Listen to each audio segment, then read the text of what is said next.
Okay, so we're going to keep trying the push drop stick. I'd like to try and demonstrate him getting it a bit wrong, but if he doesn't do it wrong, that's also fine, because then it's just proof that this method really works. So let's see how far we go. He's a little dog, and I have given him lots of treats, so he might be getting full, which is also something to keep in mind, that if you keep training, then even something that's supposed to be a reinforcer can become an aversive. It can become a punisher.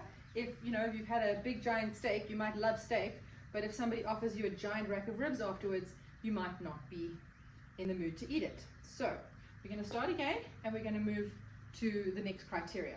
Stay. Oh, do you see how aversive that was for him? Where I just lifted my hand and his whole head shook. I hope you saw that on the camera. Good boy. So just that stay. Oh, his ears go back. He doesn't like that hand signal. Very interesting. Go. Good boy. So that's 2 out of 2. Stay. And quite a distance. Good boy. 3 out of 3. Stay. And that's 4 out of 4. And what you'll notice is that he's doing it correctly, because we're doing it in such small stay increments. Good boy. That he's able to get it correct. So we're setting him up for success, and now I'm going to do a little free so that he can break his position. And so what people often do is they'll have their dog in front of them, and they'll give them the cue. They'll walk around, turn in circles, walk around, and expect the dog to know what to do, but they haven't broken it down in small enough pieces yet. So now he's sitting that direction. I'm going to start doing side to sides, but I'm only going to do one movement at a time. Stay. Good boy. So it's 1 out of 5, and this is so cue. Ooh, I'm getting it all wrong. Cue, stay. He's doing the behavior, and he gets the reward. So antecedent, behavior, consequence, right? Stay. Good boy. So now that's 3 out of 3. Stay. Good boy. 4 out of 4. We just need one more so we can push to the next level. Stay. Good boy. Good job. Free. Okay, I'm going to see if heel stands there and I can do it in this direction. Stand here. Are you ready? Do you want to? We can. Are you tired of his treats? Okay? If he does his SIT, then that's also a way for me to gauge if he's actually in it, if he's training, if he wants to. If he turns around and walks away, I know that he's not really engaged. And I don't really want to work with a dog that's not engaged. Good job. This is kind of him giving me consent. It's a way that I know that we're in a partnership. And that's how I work. I only work with positive reinforcement. I only work with partnership. I don't use any aversives, or at least intentionally. As you saw, that hand signal was aversive to him, but that was not an intention. And so I also kind of, instead of going, stay, as you see his ear go back, I'll do it a little bit more gentle. Even that, you see, just the gentle makes his ear go back. He doesn't like it. So I'm just giving him some treats just to do that. And in this case, if I were to counter condition, I'll just gently show him my hand and give him treats every time I showed him my hand to get him a little bit more comfortable with that hand signal. So we're going to start by going in, I'm going to start walking towards him this time. Because if I go into his space, that's a very different thing to walking away from his space. You could also maybe try walking one step back and adding some duration. So adding a second and then doing it that way. But we're going to walk into his space now. Stay.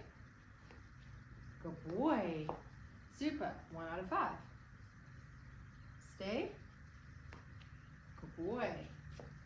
And so this also will teach your dog that stay, that if there's another dog coming into their space, they still need to stay put. It'll also help them get used to it. Stay. I think this is 4. I think. Can't count. Stay. Good boy. Super boy. Okay, so we got 5 out of 5, so we can move to the next criteria. Let's say the next criteria will be duration. Stay. We'll take one step back, wait 1 second, and come in. 1 out of 5. Stay. 1 second. 2 out of 5. Well, 2 out of 2. Stay. boy. 3 out of 3. So he's just being a champion, right?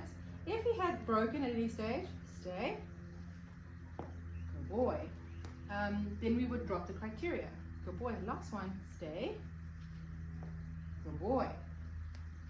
Good job. And free. If he were to have dropped, if he'd broken any of the stays, we would have dropped the criteria, and we would have dropped either duration, distraction, distance, or difficulty. There's four Ds. But this is what we need to remember, is that we're not testing at this point, we're training. This is the training scenario, so I want to set him up for success. I want him to get it right. The testing would be to see what he can do. But if you're wanting a behavior, there's no reason to test it. The reason why you would do that is purely for some sort of, I don't know why you would want to do that. It doesn't make any sense. If you want your dog to do something, you want to set them up for success, make sure they get it right every single time. We call it error-free learning. And look, he's ready to go again. So I might do one thing, or I might, just to keep it a little bit interesting for him so that he doesn't get bored, we might start training something else.